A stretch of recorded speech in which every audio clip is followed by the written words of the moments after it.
ते हॅशटॅग चेतन चेतन मागची काय स्टोरी आहे ती सांगशील का?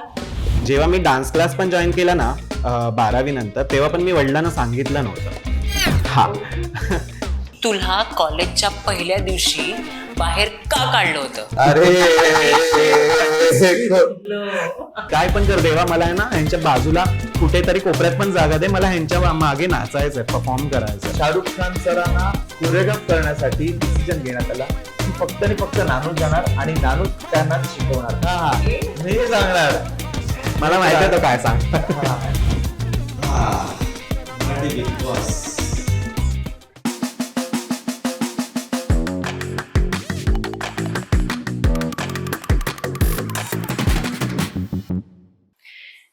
नमस्कार मंडळी, उप्स मराठीच्या नवीन पॉडकास्टमध्ये मी गंगा प्रेझेंटेड बाय Inkistan.in सफरनामामध्ये तुमचं स्वागत करते. डान्स म्हटलं की बऱ्याच दिग्गजांची नावं आपल्या समोर येतात. अगदी गणेश आचार्य सर म्हणा किंवा आताचे राघव आणि धर्मेश. आपल्या मराठी इंडस्ट्रीमध्ये अशीच एक जोडी आहे जिने स्वतःच्या कोरिओग्राफीने स्वतःचं नाव या इंडस्ट्रीमध्ये केलंय. चला तर मग गप्पा मारूया त्या जोडीबरोबर. Hello, welcome guys. Hashtag Chetan Chetan सफरनामामध्ये तुमचं स्वागत आहे. थँक्यू. ते हॅशटॅग चेतन चेतन मागची काय स्टोरी आहे ती सांगशील का?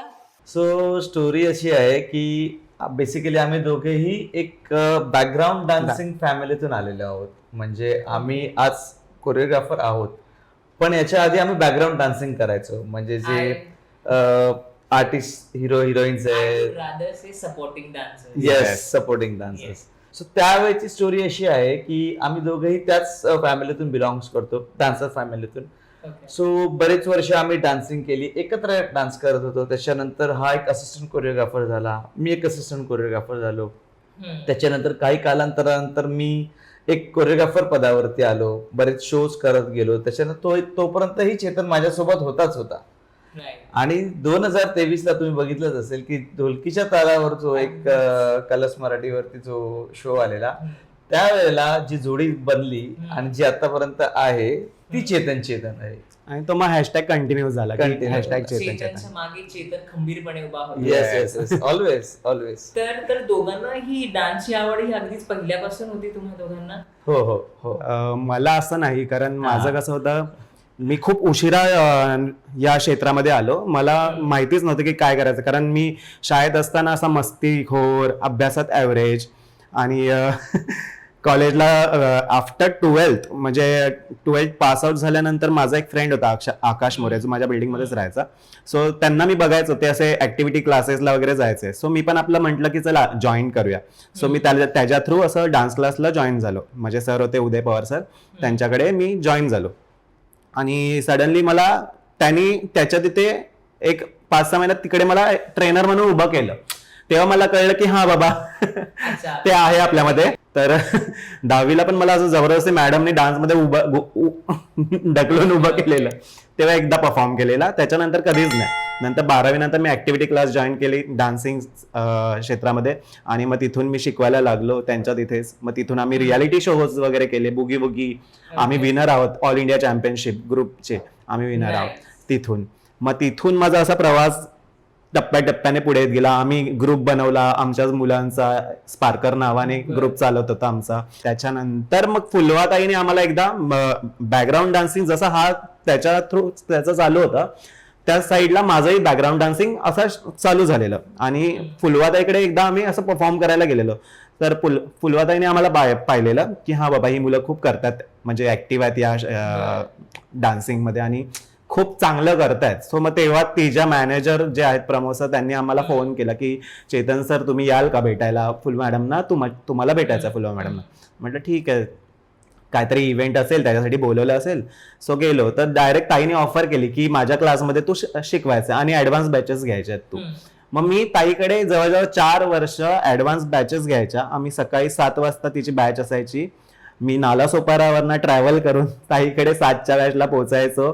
तिकडे आमची पहिली बॅच असायची ऍडव्हान्स बॅच, जिकडे आम्ही स्वतः नाचायचो, एकमेकांची प्रॅक्टिस घ्यायचो. असं सगळं चालत झालं. मग तो प्रवास असा पुढे कंटिन्यू घेत ताईकडनं बाहेर पडलो. मग मी म्हटलं आता स्वतःचा करूया.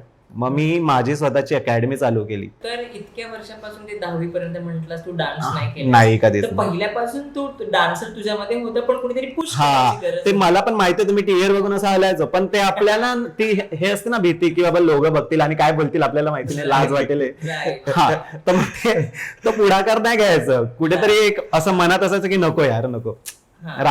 राहू दे असं. तर नानू तुझी कुठून सुरुवात झाली डान्सची? डान्सची माझी सुरुवात म्हणजे लहानपणापासूनच, म्हणजे बघायला गेलं तर ते गॉड गिफ्ट पण आहे आणि माझ्या आईकडून हे आलेलं आहे मला असं वाटतं. वा वा. त्यावेळेची आई म्हणजे माझी एक आर्टिस्ट, ह्यांनाही माहिती हो. आहे, म्हणजे आत्ताही ती सुंदर गाते. कुठचंही मूवी असेल, म्हणजे एखादा जुना पिक्चर लागला त्याचे कोण म्युझिक डायरेक्टर आहेत, कोण म्युझिक कंपोजर आहे, कितव्या सालातलं ते हो. गाणं आहे, तिचं ते तोंडपाठ आहे. म्हणजे तिच्यात एक हिडन टॅलेंट होतं, तिच्यात एक आर्टिस्ट होता, तेच माझ्यात एक पुश झालं. आणि लहानपणापासून सत्यनारायणची पूजा म्हणा, मंडळातले कार्यक्रम म्हणा, पथनाट्य म्हणा, हे करा ते करा, ते त्यावेळेला शाखा म्हणून चालायची. ते एक म्हणजे जागोजागी शाखा म्हणून हो. चालायची. तिकडे आम्ही ते सगळे प्रयोग करत, प्रात्यक्षिके करत असायचो, मलकाम खेळायचो. सो माझ्यात एक छोटासा आर्टिस्ट होताच पहिल्यापासून. पण मग त्याला थोडस प्रोफेशनलाइज करण्यासाठी मग नंतर मी काही स्टेप्स म्हणजे बुगी उगीसाठी नितीनदास सरांच्या क्लासेसला गेलो. भूषण तोंडवलकर सर म्हणून आहेत, जे एक खूप मोठं नाव आहे त्यावेळेचं. त्यांनी आम्हाला फर्स्ट ब्रेक दिला जो बुगी बुगी मध्ये दिला. सो त्यावेळेला लिटिल चॅम्प्स यायचे, त्यावेळेला आम्ही बॅक डान्सर म्हणून त्यावेळेला नाचलेलो. आणि तेव्हा काहीतरी 175 रुपये का 200 रुपये मिळाले, ते खूप झालेले. मग तिथून मला कळलं की इथेही डान्स करून पण पैसे मिळतात. नाही तर त्याच्या आधी प्रोफेशनल नव्हतं काय, मंडळात नाचलो, 11 रुपये मिळाले, ते पण खूप झाले. वा, 11 रुपये मिळाले, 21 रुपये मिळाले. तर तुम्ही दोघं पण डान्सच्या क्षेत्रात आहात, तर फॅमिलीचा सपोर्ट कसा होता दोघांनाही?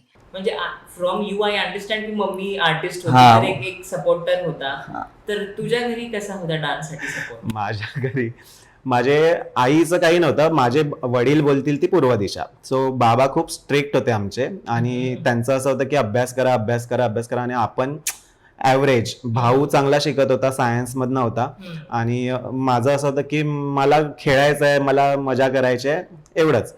आणि जेव्हा मी डान्स क्लास पण जॉईन केला ना 12वी नंतर, तेव्हा पण मी वडिलांना सांगितलं नव्हतं. हा मी सांगितलं नव्हतं मी क्लासला जातोय, असं ऍक्टिव्हिटी क्लास जॉईन केला वगैरे. सो मी 12वी नंतर जॉबला लागलेलो एका कॉम्प्युटर क्लासमध्ये, जिथे मी शिकायचो सुद्धा आणि शिकवायचो सुद्धा. हा, कम्प्युटर क्लासमध्ये. सो बेसिक DTP वगैरे, हे फोटोशॉप वगैरे, त्या गोष्टी मी शिकवायचो पण आणि शिकायचो पण तिथे. आणि मग तिथून तोच टाइम घरी मी सांगायचो की इतका वेळ मी कम्प्युटर क्लास करतो, पण त्याचा अर्धा टाइम माझा डान्सिंग साठी जायचा, म्हणजे क्लासला जायचो. तर एक दिवशी असंच झालं, वडील माझे पोचले आमच्या कम्प्युटर क्लासच्या ब्रांचला की हा एवढा लेट का येतो, आणि मी तिकडे सापडलो नाही. मग त्या दिवशीची धुलाई झालेली माझी. बरं, मग आता पप्पांची काय रिॲक्शन आहे? म्हणजे आता सगळीकडे ते बघतायत, आणि ते हाऊ डज इट फील नाव? आता टोटली चेंज झालेत वडील एकदम. आता ते सगळीकडे सांगत फिरतात की माझ्या मुलाने हे केलंय, हे बघा ते बघा. ते आपलं सोशल मीडियावरती त्यांच्या फ्रेंड्सना गावी आमच्या पाठवत असतात की हे बघा आज हे येणार आहे टीव्ही वरती. एकदम कायापालट झाला त्यांचा. तर नानू, तुझ्या मम्मीचं काय रिॲक्शन आहे? मम्मीला तर आवड होतीच, पण आईचं असं पहिलं स्वप्न मला बघून असं होतं की मी कुठेतरी गव्हर्नमेंट जॉब करावा. सो हे करून काही होणार नाही, पण ती मला प्रत्येक वेळेस पुश करायची. म्हणजे वेशभूषा असू दे, चित्रकला स्पर्धा असू दे, रांगोळी स्पर्धा असू दे, प्रत्येक ह्याच्यात ती मला इन्व्हॉल्व्ह करण्यासाठी सांगायची. पण साईड बाय साईड सांगायची की हे नाही करायचं, तुला कुठेतरी गव्हर्नमेंट जॉब करायचं. सो मम्मीचं ते नव्हतंच आधी. तिचं स्वप्न माझ्यासाठी हे होतं की मुलगा गव्हर्नमेंट जॉबला जातोय, सकाळी 7 वाजता 3 वाजता येणार, छानपैकी थोडा वेळ मला देणार, 2 पैसे घरात देणार, हे तिचं स्वप्न होतं. हे सगळ्यांना माहिती. तिच्या स्वप्नासाठी मी मग इंजिनिअरिंग जॉईन केली, ते केलं. पण हा, म्हणजे BST कामाला होतो, तिचं स्वप्न तेही पूर्ण केलं. मी गव्हर्नमेंट जॉबला लागलो, पण स्वतः आतमधून कुठेतरी एक झुरत होतो की मला हे करायचंय. पण मी काम करून पण आज इतके वर्ष, म्हणजे माझ्या इंडस्ट्रीमध्ये मला 17 ते 18 वर्ष झालेत. बऱ्याच लोकांना, बऱ्याच कोरिओग्राफर्सना, बऱ्याच प्रोडक्शनना, बऱ्याच चॅनलना पण माहिती आहे की मी काम करून डान्सिंग करायचो त्यावेळेला. सो जेव्हा आईला कळलं की हे असं असं चालू आहे, की मुलगा स्वतः मॅनेज करतोय, सो तिने त्यावेळी बॅकिंग दिला की तू कर, पण कुठे पाय घसरू देऊ नकोस. That's it. तर ती एक फेज आहे ना, behind every successful man there is a woman. Yeah, तर ती correct. Yeah, इकडे लागू पडते. मम्मीच असावी. हा. तर नक्कीच. येस. तर सपोर्टिंग डान्सर्स, ते इंडिव्हिज्युअल इंडिपेंडेंट कोरिओग्राफर्स, ती काही जर्नी असं ती इझी नाही. ते खूप सोपं वाटते आता हे नाही, बोलायला, ते सपोर्टिंग टू इंडिव्हिज्युअल कोरिओग्राफर्स. पण तो मधला जो काही पिरियड होता खूप खडतर असावा. खूप नक्कीच. म्हणजे खडतर म्हणजे अगदीच खडतर. आता तरी बऱ्याच लोकांसाठी खूप गोष्टी अशी इझी टू अवेलेबिलिटी झालेली आहे, इझी टू अवेलेबल आहे. खरं- खरं म्हणजे आहे. म्हणजे बघायला गेलं तर डिजिटल इंडिया आपलं चालू झालेलं आहे. हा. आपण ऍडव्हान्स झालेलो आहोत. हो. प्रत्येकाच्या हातामध्ये मोबाईल फोन झालेले आहेत, प्रत्येकाच्या हातामध्ये नवीन नवीन व्हेरिएशन आलेले आहेत. हम्म. आमच्या वेळेला त्या वेळेला कसं होतं की एखादा डान्स फॉर्म आला, तो डान्स फॉर्म एकतर घरात केबलच होती. माझ्या घरात त्यावेळेला केबल हो, नव्हती, हो, बाजूच्या घरात ते हो. डीडी मेट्रो आणि ते सह्याद्रीवरती त्यावेळेला तो दमदमादम रियालिटी शो लागायचा. हो, हो. बोगी उगी बघण्यासाठी बाजूच्या घरात जायचं. जायचं right. सो तिथे काय नवीन फॉर्म केलाय, एमजे आलाय, म्हणजे मायकल जॅक्सन आलाय. हे सगळ्या गोष्टी टीव्हीवर बघून बघून 7 वाजता ते संध्याकाळी चित्रहार वगैरे लागायचा, त्याच्यासाठी थांबायचो की तो डान्स बघीन, मग तो फ्लॅश मध्ये ठेवायचा डोळ्यात आणि कुठेतरी कोपऱ्यात जाऊन ती प्रॅक्टिस करायची. तसा तो फेज होता, म्हणजे ती करण्याची पॅशन होती. Right. आता ती धमक आणि ती चमक आहे ना आत्ताच्या ह्याच्यात नाहीये. नाही आहे. लोकांना आता इझिली अवेलेबल. म्हणजे मी पण जेव्हा आहे ना, मला वेगळ्या स्टाईल्स जेव्हा शिकायच्या असायच्या ना, मला आउट ऑफ इंडिया जेव्हा मला आवड निर्माण झाली कंटेम्पररी स्टाईल मध्ये. सो मी ते पण एकदा असं बुगी मध्येच बघितलेलं की बाबा ही स्टाईल आहे कंटेम्पररी. सो मी ते शिकण्यासाठी कुठले क्लास लावले नव्हते. मी काय करायचो, आमच्या इकडे सायबर कॅफे चालायचे तेव्हा. सो तिकडे 30 रुपये द्या, अर्धा तास बसा, मग ते बघायचं, ते बघितलं, मग ते लक्षात ठेवायचं, मग ते घरी यायचं आणि मग ते तसं करायचा प्रयत्न करायचा. तर नानू, तुझ्याबद्दल जेव्हा मी इन्फॉर्मेशन काढली आणि हा, खूप काही हा. गोष्टी मी तुझ्याबद्दल ऐकल्या, चांगली ना? तेव्हा एक हा, ऑफकोर्स म्हटलं चांगलीच ना. तर एक गोष्ट मला खूप जास्त अशी टच झाली, ती म्हणजे तू लहानपणीच खूप मोठा झाला होतास. हा हा हा. म्हणजे तर तू क्लिअरली असं सविस्तरपणे काय सांगू इच्छितो त्याचं? एक इन्सिडेंट झालेला एक घरात छोटासा. सो त्यावेळेला मी असंच ठरवलं की मी कुणाकडून पैसे मागणार नाही, म्हणजे नाही मम्मीकडून पैसे मागणार, नाही पप्पांकडून पैसे मागणार. जे काय असेल ते मी स्वतः करणार. तर एक छोटासा बिझनेस मी तेव्हा चालू केलेला. त्यावेळेला उठणे विकायचो घराघरात जाऊन. तू किती वर्ष? तेव्हा मी चौथीत होतो. हा, चौथीत होतो त्यावेळेला. मी सुगंधी उठणे घरात जाऊन विकायचो.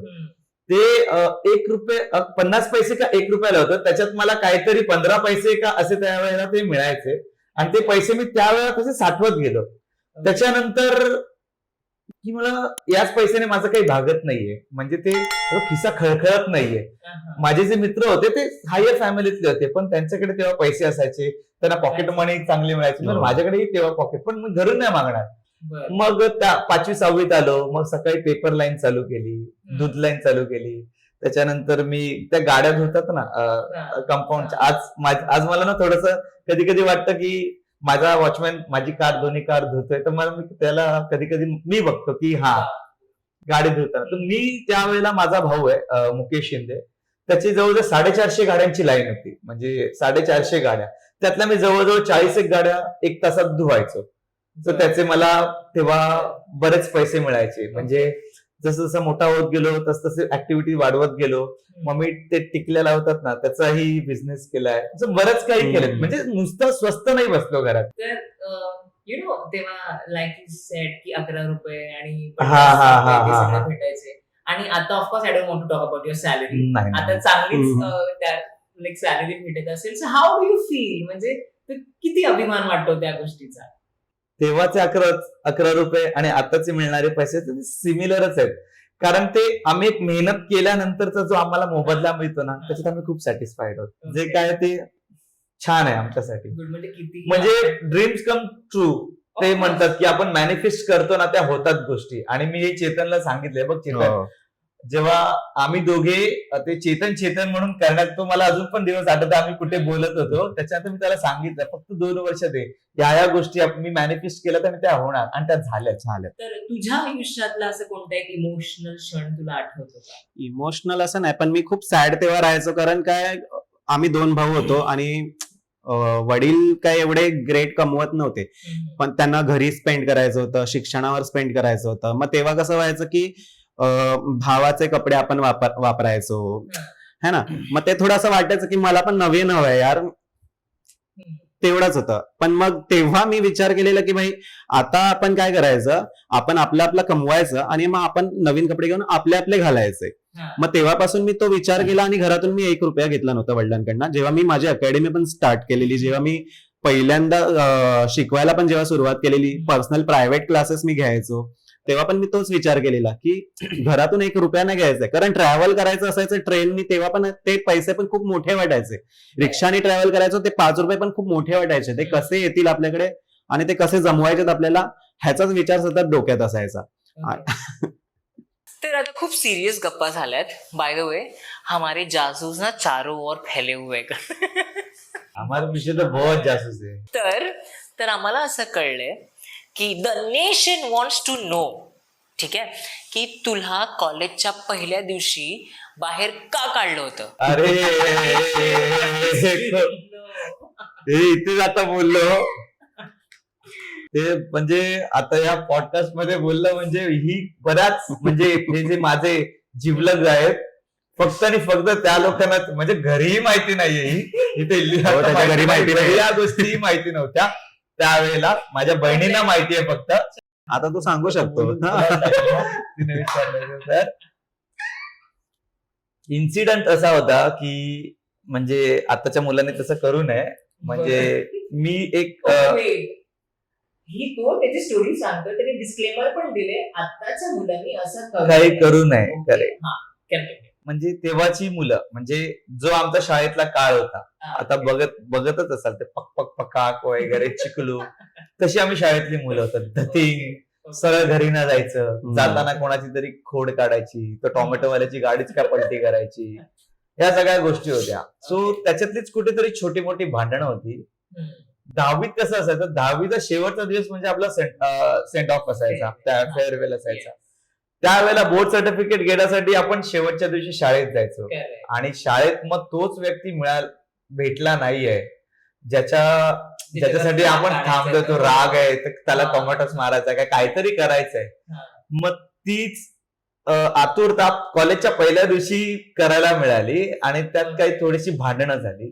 ती भांडणं खूप मोठी झाली. त्या म्हणजे मी होतोच तसा त्यावेळेला, म्हणजे चिडका होतो, रागिष्ट होतो. पाठीमागे कशी आम्ही ज्या वाडीत राहतो, मी बोरिवली गावात राहतो, म्हणजे बोरिवली बोरिवली पाटीलवाडीत राहतो, तिकडची आमची मुलं ते तशीच होती. म्हणजे ते पहिल्यापासून कशी एक वाडीत राहणारी मुलं, ती फॅमिली, म्हणजे भले चाळीत पण राहायचं ना, ती एक फॅमिली होती की बाजूचा मुलगा पण आपला भाऊ, तो त्या चाळीतला मुलगा पण आपला भाऊ, आणि आपल्या भावाला मारलं तर ही 100 मुलं जमा व्हायची.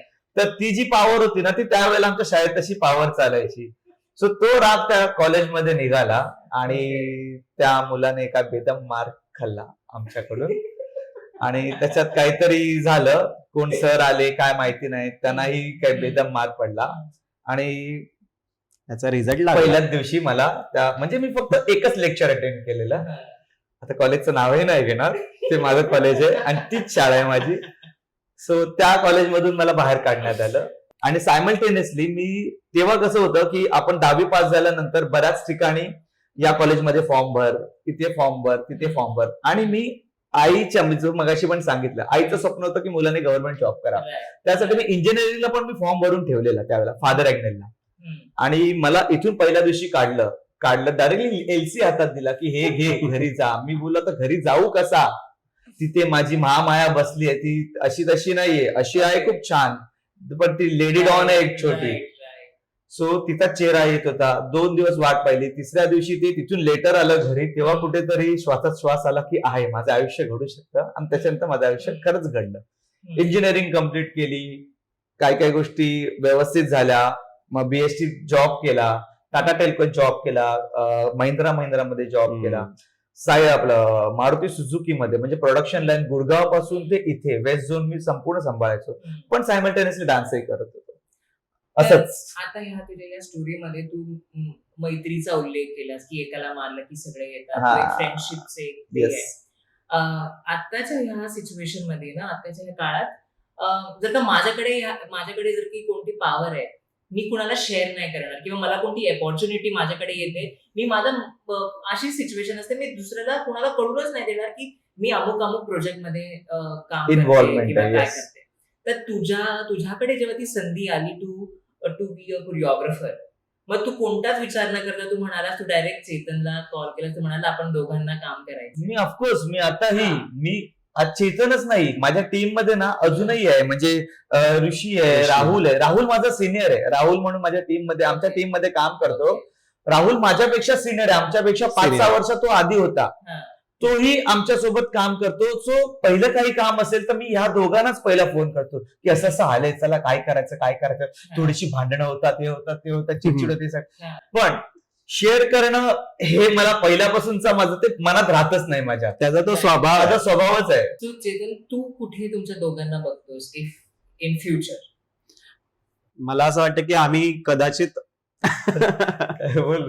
बोल तेव्हा मला जायचे. जे आता चालू आहे, जसं आम्ही आता स्वतंत्र दोघेही चेतन हॅशटॅग नावाने आम्ही काम करत आहोत. मला असं वाटतं पुढचे अजून 2-4 वर्ष आम्ही खूप चांगल्या फिल्म्स करू, असं मला ते मी खूप मॅनिफेस्ट करतो मॅनिफेस्ट तेच केलंय की की छान छान आम्हाला आता फिल्म्स करायचे आहेत. Yes. Great, nice.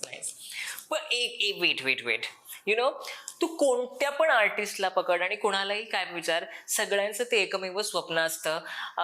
मला जर का विचारलंस तर मी त्या स्वप्नाच्या रांगेत अशी पहिली उभी आहे, जर का तू म्हटलंस, आणि तू ते स्वप्न जगलेस. तुला संधी मिळाली होती to choreograph Shahrukh Khan. Oh my god, म्हणजे तो काय प्रसंग होता आणि तुला काय वाटतंय त्याच्याबद्दल? म्हणजे त्यांच्याबद्दल बोलणं तर मी तर एवढा मोठा नाहीये की मी त्या शाहरुख खान सरांबद्दल बोलणं, पण त्यांचा एक्सपिरियन्स असा आहे की आपण म्हणतो ना, जे बॉलिवूड स्टार्स, ते ऍक्च्युअल बॉलिवूड स्टार्स त्यांच्या त्या मेहनती पाठी आहेत. ओके. सगळ्यात पहिलं म्हणजे माझी एक्साइटमेंट अशी होती की आज म्हणजे मी त्यावेळेला मी असिस्टंट कोरिओग्राफरच होतो, पण त्या इन्सिडेंट नंतर माझा पूर्ण तो कायापालट चेंज झाला. म्हणजे मला पर्सनली शाहरुख खान सरांना कोरिओग्राफ करण्यासाठी डिसिजन घेण्यात आला की फक्त आणि फक्त नानू जाणार आणि नानूच त्यांनाच शिकवणार फक्त. कारण ती एक दमक होती माझ्यात, एक शिकवण्याची पद्धत होती, एक पेशन्स लेवल होतं. सो एक 5 ते 6 मिनिटाचा ऍक्ट जर आपण एखाद्या आर्टिस्टना शिकवतो, तर त्या आर्टिस्टना शिकवण्यासाठी एक 5-6 तास लागतात, 5 to 6 तास लागतात. सो मी आताच मगाशी काय म्हणालो की ते का बॉलिवूड स्टार्स आहेत, ते फक्त एका नजरेत बघायचे आणि दुसऱ्या वेळेला टेक ओके द्यायचे, म्हणजे एवढे शार्प होते ते, व्हेरी शार्प. सो तो एक्सपिरियन्स असा होता की मी लहानपणापासून बाजीगर पासून सगळ्या की शाहरुख खान ते हे जे बघत आलोय की तो व्यक्ती आज माझ्या समोर. त्याच्या आधीही मी बॅक डान्सिंग म्हणून काम केलेलं, पण असं परस्पर बोललं नव्हतं ना, अरे नानूजी. ती जी फिलिंग्स होती ना आतली, ती खूप अशी माझ्यासाठी होती. आणि त्यावेळेला आमचे परफॉर्मर्स होते ते पाठीमागून कम ऑन नानू. सो आणि शाहरुख खान सर पण अरे नानू आय लव्ह यू असं जेव्हा दोनदा बोलले ना, तर ती फिलिंग्सच वेगळी होती. म्हणजे आपण आयुष्यभर, म्हणजे मी काय, बऱ्याच लोकांना या संध्या मिळत नाही, ही संधी मिळत नाही की अशा मोठ्या लिजेंड्सना, या बॉलिवूड ऍक्टर्सना जाऊन शिकवायचं.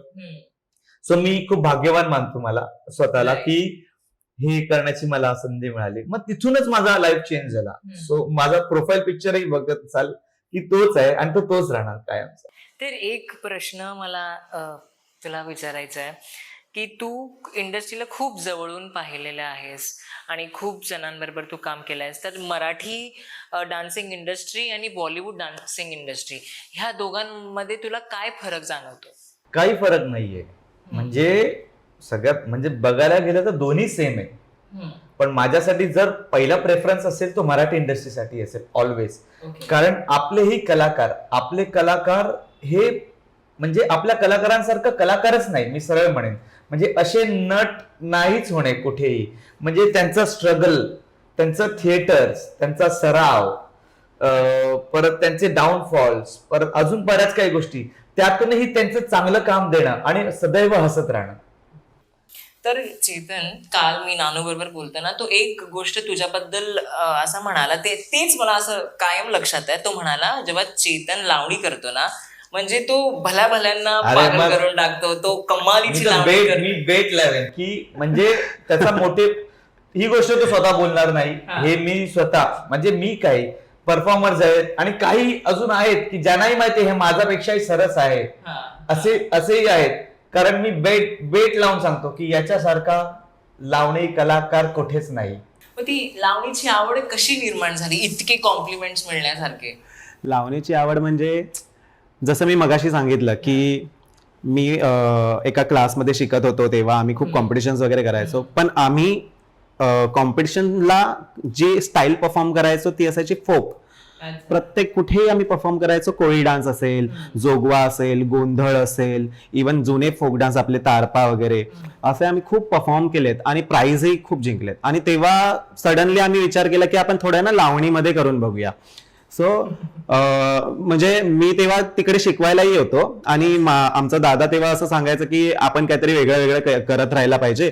आणि आमचा एक आहे ना 9 मिनिटाचा कोळी असायचा आणि तो आता करून करून खूप आम्ही जिथे पण तो करायचो ना फर्स्ट प्राइज आमचंच असायचं.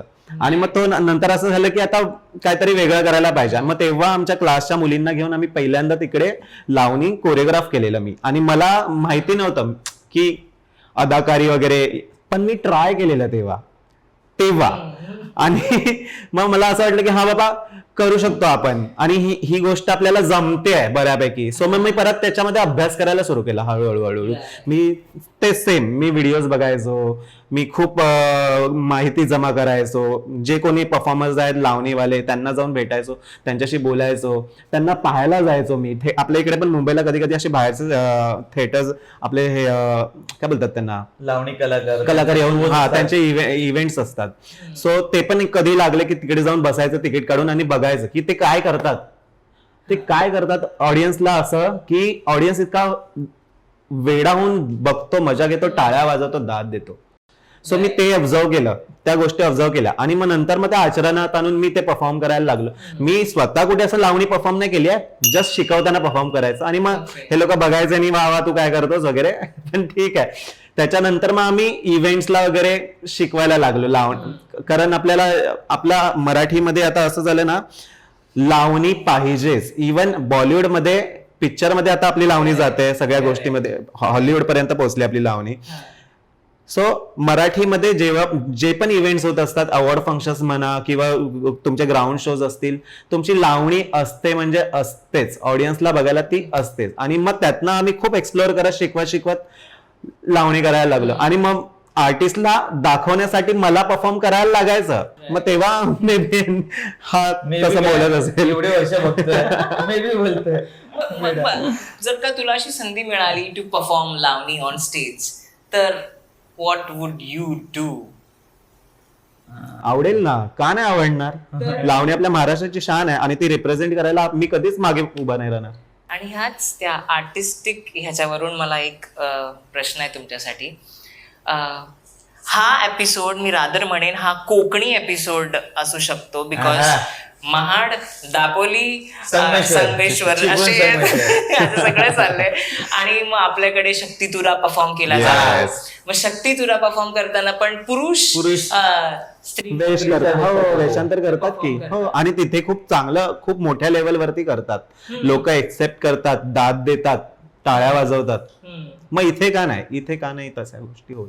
तर लाईक वी सेड ऑल आपण कोकणी असा सगळे तिघेचे तिघे. तर तुम्हाला असं कधी वाटलं की ती आपलं जे फोक आहे, कोकणी फोक आहे, शक्तीतुरा असेल किंवा अजून कोणते असतील, ते लार्जर प्लॅटफॉर्मवर कधी घेऊन यावं असं कधी? हा, बऱ्याच वेळेला वाटलेलं आहे आणि केलेलंही आहे सध्या. म्हणजे सोनी मराठीवरती जय जय महाराष्ट्र म्हणून एक शो चालतो, त्यावेळेला आपले सुभाष नकाशे सर, या गोष्टीसाठी ना जर जो कोणी मोठा हात आहे तर ते सुभाष नकाशे सर यांनी, म्हणजे हे सगळे फोक्स म्हणजे आपल्या कोकणातले एक म्हणा कुठचेही जे आहेत ते मोठमोठ्या प्लॅटफॉर्मवर सरांनी घेऊन आलेले. ओके. तर तुम्ही जत्रेत किंवा पालखीत कधी बऱ्याच वेळा गावी आपल्याला आपण जेव्हा जातो तेव्हा आपल्याला असं एकतर आपण नृत्य कलाकार आणि आपण असं बघूच नाही शकत फक्त उभे राहून. तिकडे वाजला की आपण घुसलो. ढोल वाजला तर ढोल घ्यायचा, पालखी नाचवली तर पालखी घ्यायची, पण स्वस्त नाही बसावं. तर आता हा प्रश्न तुमच्या दोघांसाठी पण आहे, ठीक आहे. तो कोणीही म्हणजे महाराष्ट्रातला किंवा इंडियामधला कोणताही नॉर्मल ऑडियन्स उचला, कोणालाही काही विचारा, त्याचं प्रत्येकाचं एक ड्रीम असतं big boss. Big boss big boss big boss big boss प्रत्येकाचं. मला विचारलं, मी पण तेच करत असते. पण कंटेस्टंट नाही, पण कोरिओग्राफर म्हणून तुम्हाला ती संधी मिळाली होती, त्या सगळ्या कंटेस्टंटला कोरिओग्राफ करणं. आणि आय मीन बिग बॉस सारखी इतका मोठा प्लॅटफॉर्म होता तुमच्या दोघांसाठी, आणि आय रिअली थिंक की तुमचं लाईफ त्याच्याने बदललं असावं. तर त्याच्याबद्दल तुमच्या दोघांना काय म्हणायचं आहे? मराठी बिग बॉस एक्सपिरियन्स तर म्हणजे एक इच्छा तर होतीच की आयुष्यात आम्ही कधी ना कधी तरी बिग बॉस करावा, एक अशी इंटरनल इच्छा तर होतीच. कलर्स मराठीचे हेड, त्याच्यानंतर एंडोमेंटचे हेड, यांना आमची कामं माहिती होती. त्यांनी आम्हाला त्यावेळेला मीटिंगसाठी बोलवलं. पहिल्यांदा असंच एक फर्स्ट मीटिंगसाठी बोलवलं की या असंच एक प्रेझेंटेशन बनवणार. सो आम्ही प्रेझेंटेशन घेऊन गेलो. आमचं प्रेझेंटेशन आम्ही प्रेझेंट केलं. ते त्यांना खूप आवडलं की काहीतरी वेगळं घेऊन गेलो. यावेळेला आम्ही वेगळं घेऊन गेलो.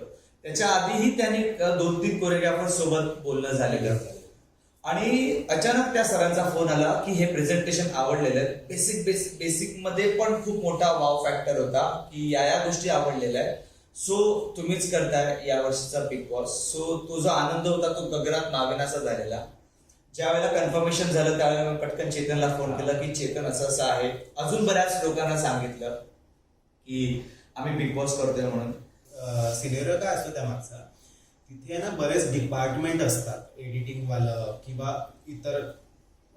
बिग बॉस फक्त आपल्याला वाटतं दिसतं आपल्या टीव्हीवरती एवढे 2 तास असतं किंवा 1-1.5 तास असतो, पण त्याच्या मागे ना एक 100-200 लोकांची टीम आहे ना काम करत असते. आणि त्यांच्यामध्ये वावरणं ना एक दडपणाचं काम असतं. कारण आपल्याला प्रत्येकाला ऐकायचं आहे, आपल्याला प्रत्येकाचा व्ह्यू पॉईंट समजायचा आहे, प्लस आपल्याला आर्टिस्टला पण समजायचं आहे. कारण आर्टिस्ट सगळेच डान्सर नसतात प्रत्येकाचे. आणि ते जे निवडलेले पण त्यांनी जे असतात ते प्रत्येक त्यांच्या व्यक्तिमत्व एक वेगळं व्यक्तिमत्व असतं. आणि त्यांच्याबरोबर आपल्याला काम करायचं, त्यांना समजून काम करायचं आहे. पाठीमागे जी टीम आहे, जे चॅनल हेड आहेत, त्यांचे काही पॉइंट ऑफ व्ह्यू असतात, ते समजून आपल्याला काम करायचं. सो टेक्निकल गोष्टी खूप असतात. बिग बॉस करणं हे सोपं आहे तर नाही, त्याच्या मागे खूप मोठा तामझाम असतो. आणि तो करायला म्हणजे इझी नाही आहे ते करणं. आणि ते करायला आम्हाला खूप मजा आली, कारण हा आमचा एक वेगळा अभ्यास झाला. कारण आम्हाला आमचं ते काम बघून इतर चॅनल्सनी किंवा त्याच चॅनलचे इतर इव्हेंट्स आम्हाला मिळायला लागले त्यांनी, कारण ते आमचं एक काम बघितलं होतं. आणि आम्ही आमचं झोपून दिलेलं बिग बॉसमध्ये. दिवस रात्र आम्ही त्या गोष्टीमध्ये घुसून काम करत होतो. आताही आम्ही प्रत्येक प्रोजेक्ट वरती तेवढेच झोपून काम करत होतो. पण तिथे एक महत्वाचा टास्क कसा असतो की आम्हाला माहिती नसतं की आम्ही कोणासाठी हे प्रेझेंट करणार आहे.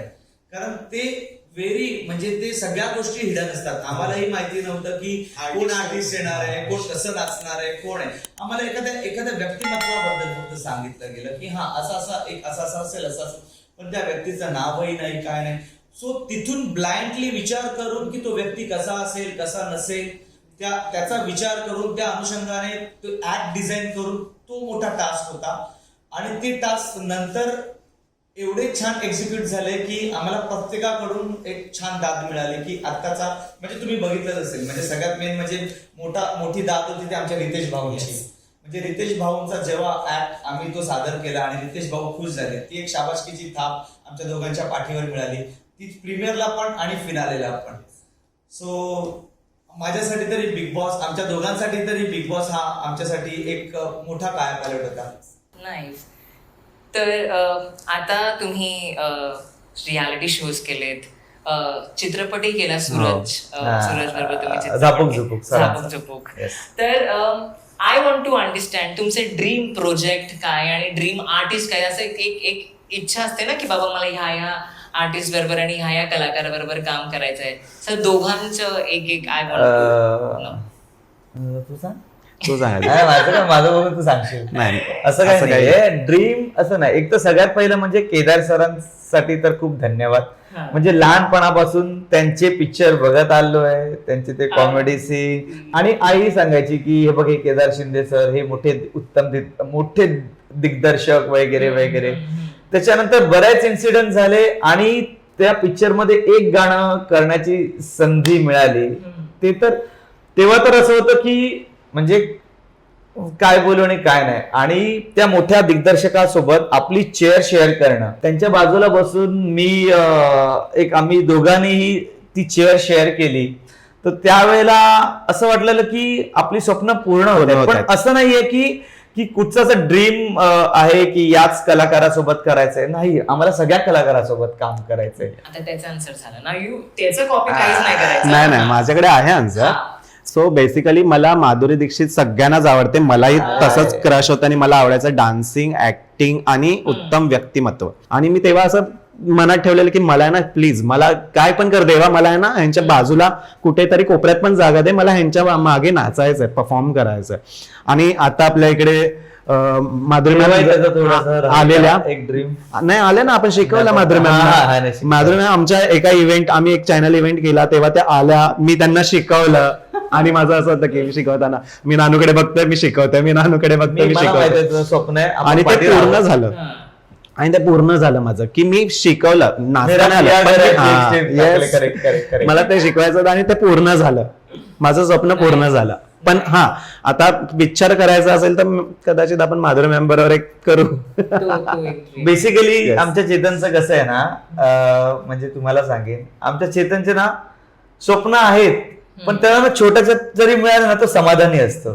त्याचं ते स्वप्न त्यावेळेचं काय होतं की माधुरी दीक्षित मॅम सोबत नाचायचे. त्याने त्या 4 स्टेप फक्त शिकवल्या आणि त्याला तिथे असं बस माझा तो पहिला त्याला खूप नको असतं, त्याला थोडक्यात पाहिजे असतं. बस माझं काम झालं, मी घरी जातो, झोपतो, माझे आई वडील छान छान छान, बस तेवढंच आहे त्याला. खूप गोड गोड बोलत एकमेकांबद्दल. त्याला विचार, माझं माझं सगळं सांगेल. तर तू त्याच्याबद्दल एक अशी गोष्ट सांग जी तुला अजिबात त्याची आवडत नाही आणि तुला ती चेंज करायची आहे, आणि तू सांग त्याची जी तुला चेंज करायची आहे. वन बॅड थिंग तू पहिलं सांग. आता हा ना, छोटी पण गोष्ट असेल ना, हा खूप सिस्टमॅटिकली आम्ही पण आहोत, पण हा ओव्हर सिस्टमॅटिकली आहे यार. म्हणजे आमचे टीम मेंबर पण असे असतात, नानू दादा येईल तर काय बोलेल, अरे बोलेल तो, ओरडेल थोडस. पण हा खूप हायपर होतो आणि मग तो माहोल असा होतो ना की गरम होतो. मग मला थांबावं लागतं याच्याकडे. नानू हो, नानू होणार, सगळं होणार, नानू नको एवढा भडकूस, सगळं होणार, छान होणार. कारण मग तो भडकला ना का मग असिस्टंट पाणी होऊन जातात आमचे टीम मेंबर्स. मग ते काम थांबून जातं, तो ब्रेक लागतो थोडा, जे चालू काम असतं ना त्याला ब्रेक लागतो. फक्त मला असं वाटतं त्याने ही गोष्ट बदलावी त्याच्यातली. Okay, now it's your turn. मी सांगणार, मला माहिती आहे तो काय सांग. ह्याने फोन उचलावे पटकन, फोन उचलत नाही कधी. अरे हा आहे ना, फोन जेव्हा करतो ना तेव्हा मी काही ना काहीतरी मी काही ना काही करतच असतो, काहीतरी कामात असतो, किंवा मी झोपलेलोच असतो, किंवा पूजाच करत असेल घरात, किंवा काहीतरी चालू असेल. काय म्हणजे याच्या बाबतीत नाहीये, सगळ्यांच्या बाबतीत. घरी आई पण असेल, कोणी त्या 1-2 रिंग मध्ये फोन उचलला ना ते असं, मोबाईल कशासाठी दिलाय तुम्हाला. आणि ह्याला नाही आवडत, ह्यानी फोन केला ना कोणाला, समोरच्या व्यक्तीने, मला रात्री अपरात्री कधीही फोन करा. ह्या लोकांनी केले 3-4 वाजता, मी एका रिंग मध्ये फोन उचलतो. माझी पहिल्यापासूनची पहिला फोन उचलेल लगेच, पहिला फोन उचलणार, कोणाच्या याकेला पहिला धावून जाणार पहिले. पण फोन तर असं मिस कॉल म्हणून कोणाचं जाणार नाही. आणि मग असं माझं आहे ना की मी उचलतो तो माझ्याकडे ह्याचे 4-4 मिस कॉल असतात, 4-4, 5-5. फक्त माझा फोन उचल, बाकी त्याचे फक्त काय. त्यांनी सांगितलेल्या गोष्टीमध्ये तू काय बदलाव आणशील? फोन असं गळ्यात घालून. नाही, मी आता काय करेन, मी घरच्यांचे पण नंबर त्याला देऊन ठेवेन, म्हणजे घरचे त्याला लिटरली तोंडावर सांगू शकतात, आता तो बिझी आहे, नंतर फोन करेल तुला. आणि त्यांनी सांगितलेल्या गोष्टीत तू काय बदलाव करशील? ना मी करतोच आहे, त्यालाही माहिती आहे की मी जेवढा चिडचिडा होतो ना त्याच्यात मी 50% तरी म्हणजे काम डाऊन कॅन्सल होऊन जाईल. म्हणजे हा फक्त हा आणि राहुल हे दोघेच मला बरबरतात. हे लोक खूप बोलतात मला, असं नाहीये की मी ओरडतोय, हे लोक मग ओरडतात मला. पण ते मला माहिती नाही. हा पण जे मला तो बोललेला आपण लास्ट टाइम की नको, समोरचा दबकतो, घाबरतो, मग ते आउटपुट नाही निघत. मग मी थोडस त्याच्यावरती वर्कआउट केलं. तर आता तुम्ही दोघांनी पण अगदी शून्यापासून तुम्ही इथपर्यंत आलात, खूप साऱ्या ऑब्स्टिकल्सला पार करत आणि खूप साऱ्या खडतर प्रवासात सगळं हे करून ह्या लेवलवर आलात.